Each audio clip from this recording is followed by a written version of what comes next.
Welcome back, Bulletproof Ballers, to the Bulletproof Ballers podcast. Me and Kadeem are in real life. Kadeem is in Sheffield. This is my flat. This is my sofa. This is where we're going. Today, we are going to be talking about knee injuries again. We always talk about knee injuries, but specifically to football and what people usually do versus the order in which we would do it. So, Kadeem, how are you feeling? Feeling good. It's amazing. Excited to be in Sheffield. Here. Excited to be back with me. Absolutely. Smashing the 130 kg step-ups yesterday. Yeah, felt good. And 130 kg, crazy to think about, right? The weight.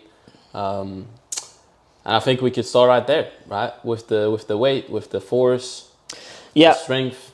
Yeah. So the order in which people usually do stuff coming back from a knee injury, right? You're out of football. It usually focuses on like the force and the mass and the building of the muscle first, right? Then they'd usually go to a bit of skill, maybe a bit of protection at the same time, but it's not like loads and loads. And then I'd rarely hear people talk about the elasticity as well. So we think that people are doing things in the wrong order.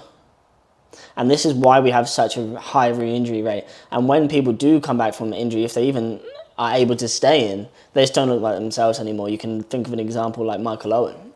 He was pretty elastic as a younger footballer, freaking so fast, like moving about everywhere, scoring so many goals. When he came back, he couldn't move, right? So that's the elasticity that's lost. Yeah. So, yeah, we want to talk about it in the order which we think is the most important. And I think with the 130 kg step up is one, the protection side of stuff, right? Yeah. I believe that the athlete that can play the sport the most and can stay healthy is going to be the best athlete at some point, right?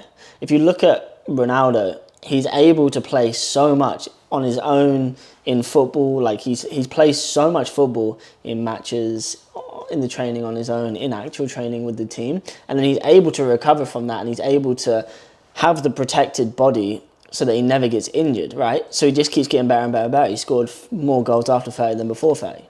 Yep. You look at people like Mo Salah, injury proof, injury resilient, yeah. And now 32 years old, and he got better as he aged. Yeah. Jamie Vardy, 27 when he broke into the Prem. Yeah. Right? So that's the first thing that I think we should talk about, of the protection side of stuff, and obviously we have our pillars for that. Yeah. Protection is number one. Like it just doesn't make sense to have and be amazingly skillful, but then always not be able to play because you're not protected, right? You're gonna get to some point, and if you're an outlier like Neymar, like you're gonna still be able to perform at the highest level, but it's just like you're not there. You're not unlocking your true potential, and it's also just not fun, right? Like I'd rather be able to play.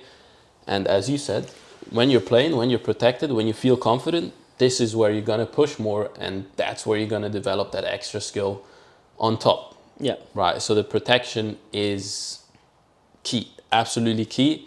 How do we protect ourselves, right?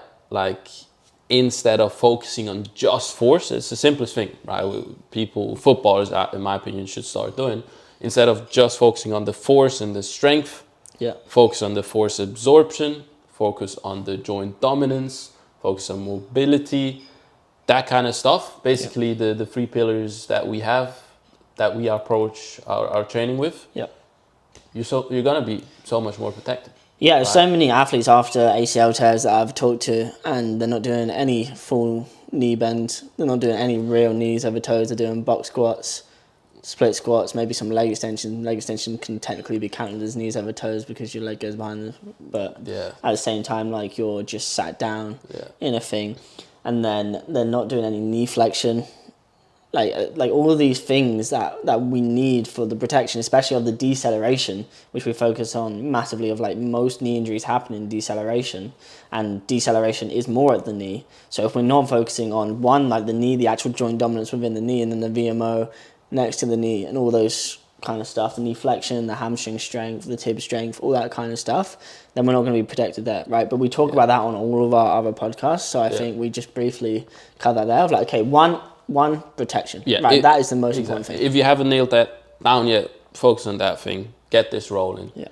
And then there's the rehab is you know, like having a major knee injury, take it as the opportunity to then develop some general skill, right? Yeah. Not just be so focused on my knees right now is hurting. All I can focus on is my knee, and like I just need to get it back as soon as possible and get the strength and whatever.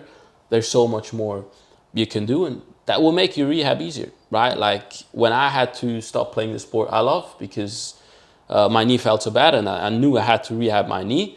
It wasn't easy to stay disciplined and stay away from the sport I loved, right? And being able to then go into other skills, developing general skills, right? Not only helped me to still have the fun of, you know, developing skills, being able to do something, touch a ball, whatever, have fun, but it also now makes me a better athlete.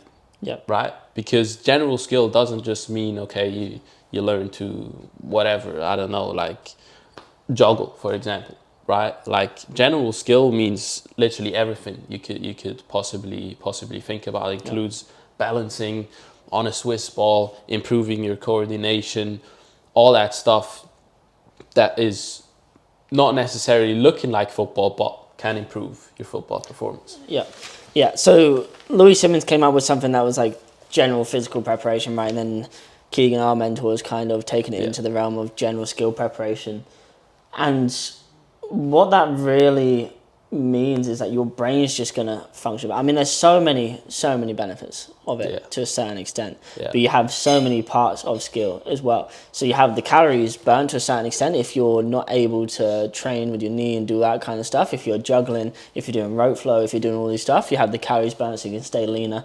Amazing relative strength for the knee. But you also have, like, if you do get really good at juggling, your brain, like neuroplasticity inside the brain, the grey matter is going to increase and your brain's going to be healthier. So if you can make better decisions in sport, if your brain can function better, if your brain and your body can work more cohesively, again, it's going to lower the injury. 100%. Right? And we know that the best athletes have always been multi-sport athletes. Kobe Bryant was really good at soccer before he went into basketball. Michael Jordan was really good at baseball before he went into basketball. So, and then like people like Messi, he's playing basketball in the freaking gym rather than actually hitting the gym. So you have all of this stuff of like, okay, we know that the best athletes growing up are general athletes. They don't just focus in on one thing, which is what we do in England. And yes, it does work to a certain extent. But if everyone's just focusing on the skill of the game, then how are some people better than others? Right, if they're all putting in the same hours, if they're all doing the same training, if they're all doing that kind of stuff, how are other people better than other people?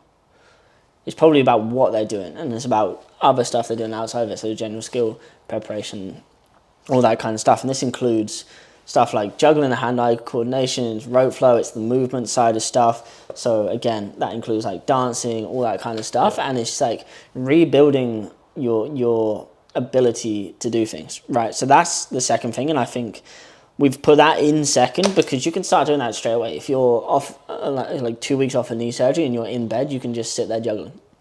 All day, right? If you wanted to. Like what I did is just watch TV shows, but I could have been juggling and like working on my brain and stuff like that. Right. So then, anything else to say on skill? That's like the important thing with that. Like, as you said, some people, they develop it naturally growing up, playing different sports. They're not even aware that they're doing that, but it's helping them massively. They're doing parkour, they're playing, you know, all these different games in school that develops all these different lines of force, right? That if you're only running straight, like that's a great example. If you're always only running straight, once you have to cut, you know, run laterally or do lateral cuts, your body's not gonna be prepared for that. Now with football, you have it's a chaotic sport, right? So there is positions you're gonna get into more often than others, right? But injuries often happen in the weird positions, right? Or in the positions that, okay, your body's now not prepared for. But if we have that general skill development and a bunch of different lines of forces that our body got strong in because it had so many different, you know, influences from other sports, other activities, then we're gonna be more protected. And especially after an injury, right? Because an injury is so like, okay, just do this. you can't do anything else that is not focusing on this straight line that we want to follow for the rehab. And then you could have, developed all that general skill in your childhood, but then just lose it throughout the rehab process of 9 months. And then you feel like, what's happened? I've done, the straight thing, but it's... And as an athlete that has an injury, you're taken away from your sport and your identity gets lost. Yeah. So if you can start doing stuff which are, okay, maybe at a small level, but it is still athletic, like the juggling, all these things where you're improving, and you can see that it may help you stick with the identity, right? You're getting those small wins. Okay, now I can 3-ball juggle. Now I can 4-ball juggle. Now I can 5-ball juggle. Like, the game of football is not, like, again, it's the same with everything in life. But the game of football isn't about winning. Like, that's not the fun of it, because the majority of people don't win. The majority of people that play football lose games, right? But it's the actual playing of it, the feeling of, oh yeah, I've done this good thing, or this is getting better, or I'm improving. That is the beauty of it. So if you can then have that in stuff around the sport while you're recovering from the injury, wow, amazing. Your brain's going to be so much in a better place. Yeah, absolutely. Like, this is, it's something that goes into the thing of like playabilitation as well, which is something I've just picked up from the recent New Athlete event, which is, again, like, you're not just focusing on doing the strength training, but if you can do like the small football juggling, do whatever you can to, because the reason someone like comes back and injures themselves straight away is because they haven't been playing. Like, it's as simple as that, right? Obviously, there's certain standards that they haven't hit and whatever, but if they simply built up to it or never stopped playing, the body would not be the same, right? That's the thing. It's a stimulus in itself. It's a stimulus in itself. It's a protection in itself, right? And obviously, if you had an injury, then you lose that. So we take the time, but also we start as soon as possible to get back into that. Yeah, and you look at people that do keep the ability to be protected, like Messi, and he gets into these really low protection, and his VMOs and his everything's developed off that. Yeah. Right, so his protection has developed for the sport because he's getting into those positions, but the problem is that most people don't get into those positions. They develop wrong movement patterns, or they then have some kind of injury that limits them from doing that, and you develop more compensation, you stop going more in the overturn, you get less protected. Yeah. Right, so then, okay, the easy way to fix that is then going in the gym and building it in the gym. Yeah, exactly. Right? But then there is a point where, like you say, okay, say we can't play a full 90-minute game, let's do a low level of it like this. Because no matter like what kind of standard you get on the decline Nordics or the ATD split squats, all that kind of stuff, that is my training. Yes, you do develop some kind of ability to transition to football easier. Yeah. Through that, the plyometric force easier to tolerate it better. But even still, like, if I haven't played football for a while and then I go back to playing football, even though my lifts have gotten way better, so sore, like, you're not performing as well, like all this kind of stuff, because you have to adapt back to it. It's a specific thing. So we have this general skill preparation, we have the general physical preparation, but then we have to add in that actual skill component at a low level, in the same way you would rehab the strength of going from a 0 kg bench press to a 100 kg bench press in 0.25 kg increments. Yeah. Same thing with the football. Yeah, same thing with the football. And then that thing of strength training increasing over time, like if we look at football, it's an elastic sport, right? Yeah. So this is the next point that we feel like a lot of people are missing, or like take for granted when they're playing, because they have that constant stimulus, they feel good, but then when they come back, it's like heavy-footed. It's like you're not feeling elastic, and it's dangerous as well, because then you're really relying on your muscles way too much, rather than your connective tissue being elastic and actually being able to, not think about the movements you're doing, but just bounce around. Okay, you bounce in that position, you bounce out, you continue running, you continue cutting. So the elasticity side of things is something, again, like I shied away from so long. Elasticity, now I just need to focus on strengthening my knee before I'm even deserving of, doing that. No, like as soon as you can, the elastic stuff, building up that confidence, it has its benefits. It has its risk as well. It's going to be more force, more tension, but we need it, right? So building up the elasticity as well is something that can be taken to elite levels, right? Yeah. And is often not. Like being able to jump up to a box is not elasticity, right? Being able to jump down from a box, rebound up quickly, that's elasticity. Or being able to jump over a box, jump back over the box to the other side, that's elasticity. That's what we need, right? Yeah. So Faster movements. faster movements, yeah. Yeah, and yeah, like as kids, like we are elastic, and then when we play sports, especially like football, like it does. If you stay healthy, it develops elastic athletes because you're moving all over the place, you're jumping, you're doing this, whatever. Yeah. So when you have an injury that is then taken away, Yeah. so if you don't start to rebuild that, you're missing some of the most important things. If you're just focusing on the muscle and you're just focusing on the hip power, all that kind of stuff, you're building muscle power and strength where you're going to place force into something, but you have no ability to handle that force or, like you say, amortize that force, like rebound it off somewhere. So if you cut to your right and then cut back to your left, like super instantly, or like come down and jump back up, if you don't have that as well, you're not going to be fluid in your movement. You're going to look like a slug on the pitch. You're not going to be able to move. Like if you look at dancers, if you look at boxers, if you look at these people that are doing like Tai Chi, Kung Fu, all these people can move instantly with their body, right? And that's what we want to rebuild at the same time. So if you just focus on the Poliquin system or the ATG system of all the strength and all that kind of stuff, again, good. It's going to help. Yeah. But if you're missing the whole elasticity piece, like Poliquin used to say, like, take the elastic athlete.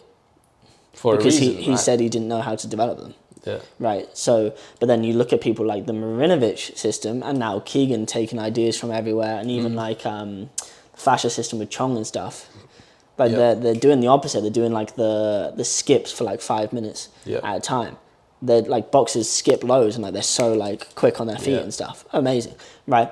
The Chong's doing like the similar things, but without the skipping rope. Like he's doing the HFT bounces, whatever he likes to call it, and all that kind of stuff. Right. So you have that element of it as well.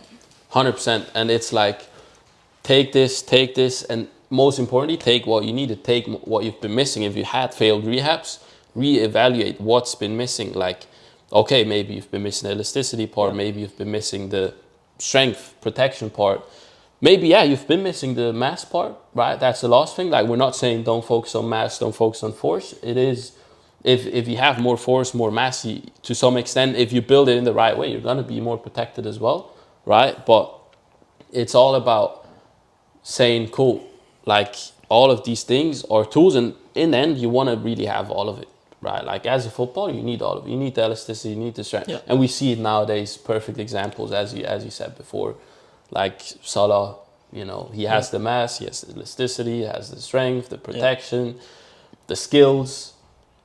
It's just gotten better and better. Like, I remember him not being able to finish, like just dribbling wherever and not finishing. Like, he's been able to consistently get these reps in. And Ronaldo, same thing. Like, many people, if they try to actually replicate what Ronaldo is training, they might break because it's too much for them, so they're not protected enough, or they don't have the same foundation that Ronaldo started from. Yeah. So it's like, what are you missing? Yeah, so now it's like the force and mass, which most people focus on to start with. So this is getting more and more important in football. Like, we watched the Liverpool game the other day, and Semenyo is an absolute beast, and he just freaking ran from his own box to Liverpool's box with the ball and just smashed it. And this guy's like freaking jacked, like he's rolling, right? So it's coming more and more important, and it is football seems like it is a little bit behind in terms of the actual strength training and stuff. And this is what Poliquin was saying. He's saying like NFL are kind of catching up, and now they're using the ATG system and stuff like that.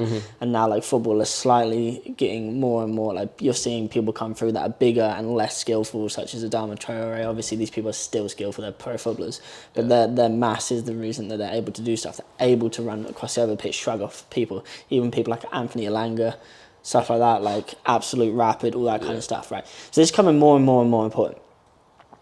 But if you build this without building the protection, at one point you're going to snap. right? If you build a Ferrari and like this is you love this saying, if you build a Ferrari engine, but then you don't build the brakes, at some point you're gonna have to crash into a wall to stop. Yeah. Like that's just how it is, right? So if we do it the opposite way of like we build the brakes first and we know that the brakes can handle the Ferrari engine, when we then go and put the Ferrari engine on top of it with the cleans, with the snatches, with the power, with the half range of motion box squats or step ups, all this kind of stuff, we know that our body's going to be able to handle it, right? So we can have the best of all the worlds.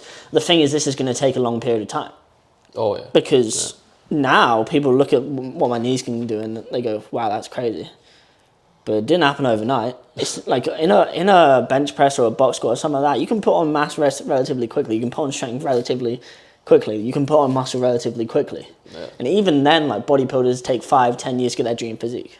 So you think about the connective tissue. You think about this stuff inside the joint that takes longer to adapt than muscle does. That needs to be started on first because it's going to take even longer. And people spend 3, 6, 9 months doing the rehab. They get to a less standard than they were before they had an ACL tear, and then they think, okay, I'm going to be good going back and playing. Yeah. But that's not how it works. No. So we need to take a longer period of time. Like you have time. Obviously with football, like there's this stereotypical thing of like, if you don't make it by this age, just whatever. Yeah. If you're good enough, you're going to make it. That's just how it is. If you're Lionel Messi, but Lionel Messi only got as good as he was at his peak at 25 years old, and before that he didn't exist. If he comes around and starts doing what he was doing, people aren't going to be like, no, I don't want him. Yeah. Jamie Vardy started being really, really good at football, and then he got signed into the Premier League. Yeah. Right? No, so if you are good enough, if you are doing all this stuff, if you build the protection first, then the general skill and the actual skill, then the elasticity, and then the force and mass, you're going to be a freaking beast, unstoppable, and people are going to be trying to sign you left, right, and centre, whether you're 20, whether you're 17 years old, or whether you're 27 years old, right? Because Ronaldo's still playing in his 40s now, better than a lot of people are playing when they're younger. Yeah. So if most people's careers are from like 20 to like 30, even shorter than that, because we know that 20% of footballers retire because of knee injuries, then if someone gets signed at 25 but they play until they're 40, you still have 15 years of a career. Yeah. Yeah. Okay. Yeah. Okay, 100%. So that's the final point. We've got to start doing the snatches, all the kind of stuff. Poliquin said the most two important things on this are like the snatches and then the front squat, right? That are missing from the current football thing. And we have everything though. Like we want the hamstring strength, the hip strength, the ATG split squats, the mobility, the joint dominance, everything that we need. And then like with Ben, like he loves the pentabounds for the elasticity component, like testing how elastic your patella tendon is versus your Achilles tendon. You have the just jump measurements, you have the sprint measurements, you have the vertical jump. If we're doing all of these tests and we're so protected in the lifts that we're doing inside the gym, and then we have the elasticity part of it, and then we have the skill. Okay, someone's able to do the 5-ball juggle, someone's able to do the Rubik's Cube, someone's able to do the rope flow, someone's able to dance, someone's able to do juggling with the ball, left foot, right foot, they're able to score from everywhere. What kind of freak are you going to build? We have a bulletproof body. Yeah. That's what we have then. Like that's our mission, right? Yeah. Like it's there. Like this is a lot of stuff to be worked on, but we see as well, like if you're already there, for example, the most simplest stuff, if you've been missing it, can already make a big difference. Yeah. And we see it, right? Like people come in, they've been missing simple stuff. We address that simple stuff and boom, already feeling better. Oh, my knee's feeling better. 1 month in.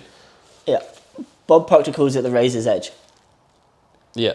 It's the difference between the person that gets paid $1 million in baseball versus the person that's the best hitter versus the person that's the third best hitter but gets paid like 100,000. So 900,000 difference is like they hit 3.2 home runs for every 10 hits instead of 3.1. Like that's just an example. I can't remember the exact quote, whatever that he was talking about. But it's that example of like it's the slimmest margins that really make the difference in things like the difference between a gold medal in sprinting and last place it's probably like 0.5 seconds, 1 second. Yeah, I don't in know like exactly, the but Olympics. it's ridiculous. Yeah. So it's like, okay, how small of a percentage is that actually? So where can we pick up those percentages? Yeah, yeah. And football is such a like, game of, you have a lot of different components that can be your strength. So like you have a lot of potential to get that 1% extra, get that 1% extra, and distinguish yourself from other people, right? The best, most valuable thing is always going to be availability. So we're always going to push that. But once you're available, like now that I'm like, able to do whatever I want, you start to think bigger. But start to think bigger already now. Like no matter where you're at right now, no matter where you think, okay, I can't even think about all this skill and force, I'm still in pain, whatever. Start to think about it, get excited, take action.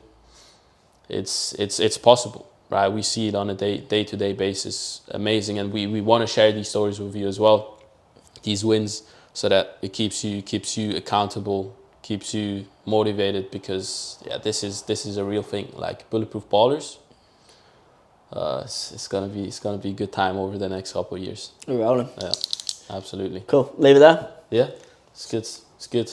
Let's make ballers bulletproof again. Let's make ballers bulletproof again.